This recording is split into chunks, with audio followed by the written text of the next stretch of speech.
Halo dokter, salah satu isu yang sering didengungkan saat menghadapi kejadian luar biasa COVID-19 adalah pentingnya flattening the curve. Konsep ini sangat penting untuk menurunkan jumlah kasus baru COVID-19 yang terjadi, sehingga penanganan pasien di fasilitas kesehatan bisa dijaga tetap optimal. Penasaran dengan konsep flattening the curve ini dan metode untuk mencapai hal ini? Mari kita pelajari bersama melalui video Alomedica berikut.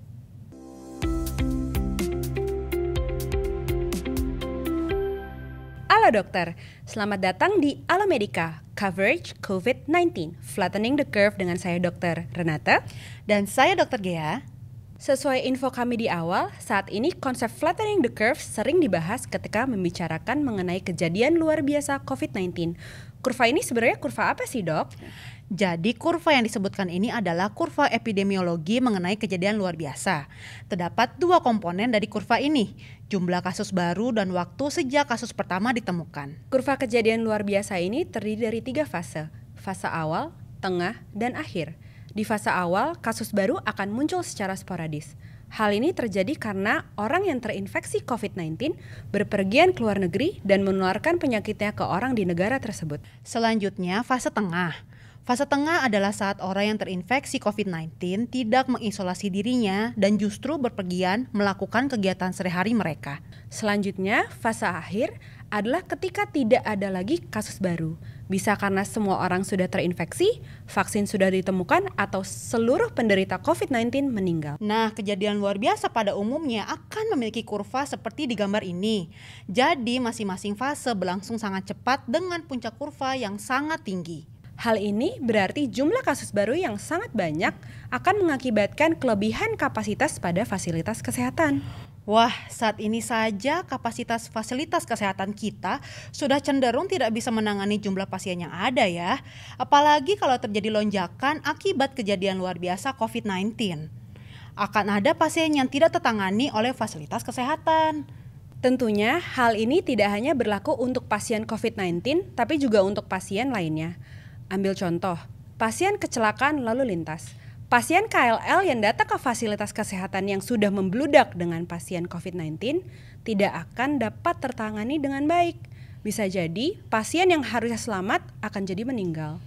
Iya dok, hal ini yang menyebabkan pentingnya upaya untuk flattening the curve sehingga bentuk kurva berubah menjadi gambar berikut. Flattening the curve dilakukan dengan cara memperlambat jumlah kasus baru yang terjadi. Salah satu cara yang dapat dilakukan untuk mencapai flattening the curve ini adalah dengan cara isolasi diri. Orang yang berisiko tinggi mengalami COVID-19 perlu mengisolasi dirinya. Cara lain yang bisa dilakukan adalah dengan membatasi kontak sosial, bekerja dari rumah jika memungkinkan, hindari ruang publik, dan tidak menghadiri acara di mana banyak orang berkumpul, misalnya konser.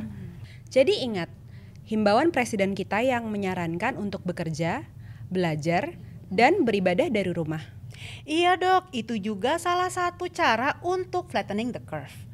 Jadi, kalau flattening the curve dilakukan, fasilitas kesehatan akan terhindar dari jumlah pasien berlebih yang akan menurunkan kualitas pelayanan kesehatan. Tidak hanya itu, tindakan flattening the curve ini juga bermanfaat untuk memperlambat kejadian kasus baru sehingga terdapat cukup waktu untuk pengembangan vaksin dan pengobatan COVID-19. Ingat, jangan berobat ke fasilitas kesehatan ya, tapi justru mengisolasi diri di rumah. Hindari kontak sosial dan menghubungi nomor hotline COVID-19 berikut ini. Benar sekali, mindset kita juga perlu diubah nih. Periksa ke rumah sakit dan penegakan diagnosis tidak diperlukan pada kejadian luar biasa ini. Yang terpenting adalah isolasi diri di rumah jika ada gejala flu-like symptom untuk menghindari penularan gejala. Selain orang dengan gejala flu-like symptoms, orang-orang yang perlu membatasi kontak sosial adalah orang-orang berisiko tinggi, misalnya anak-anak atau orang tua dengan komorbiditas, seperti diabetes mellitus, PPOK, asma, pasien dengan kanker dan dalam pengobatan, serta kondisi imunokompromis. Edukasi masyarakat ya dok, mengenai cara yang dapat dilakukan untuk flattening the curve ini.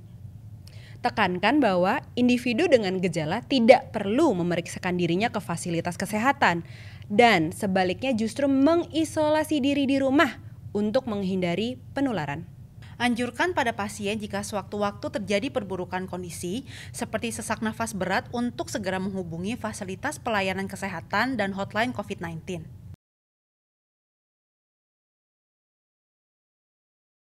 Baiklah, demikian diskusi kita hari ini pada Alomedica Coverage COVID-19 Flattening the Curve. Semoga bermanfaat ya untuk tenaga kesehatan yang bekerja. Jadi dokter andal dalam genggaman. Salam Alomedica.